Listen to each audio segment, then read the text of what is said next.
2012 release ஆன துப்பாக்கி படத்தை பற்றி ஒரு சின்ன கதையாக நம்ம பார்க்கலாம். இந்த படத்தில் விஜய் சார் மிலிட்ரியில் இருப்பார்.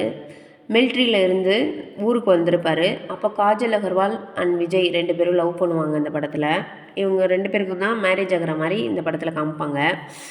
இவர் அங்கேருந்து ஊருக்கு வந்ததுக்கு காரணமே குண்டு அதிகமான இடத்துல வைக்கிறாங்க இல்லையா, அதை ஃபுல்லாக ரொம்ப சீக்ரெட்டான முறையில் கண்டுபிடிச்சி அதை தடுக்கிறக்காண்டி தான் வந்திருப்பாங்க.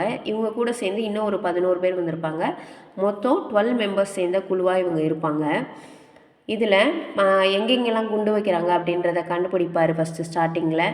அதுக்கப்புறமா அந்த குண்டு வைக்க விடாமல் தடுப்பார். 12 பேருமே கரெக்டாக அந்த டயத்தில் இருந்து அந்த குண்டு வைக்க போனவங்கள சுடுவாங்க. அந்த மாதிரி கண்டுபிடிச்சிட்டு இருக்கும்போது வில்லன்ஸ் இவங்க தான் கண்டுபிடிக்கிறாங்க அப்படின்றதையும் அவங்க கண்டுபிடிச்சிருவாங்க. அதுக்கப்புறம் இவரை பயங்கரமாக தாக்கி அந்த மாதிரி இதெல்லாம் நடந்து கடைசியில் அந்த வில்லனையும் இவர் கொன்னுட்டு அதுக்கப்புறமா இவர் திருப்பி மிலிட்ரிக்கே போயிடுவார்.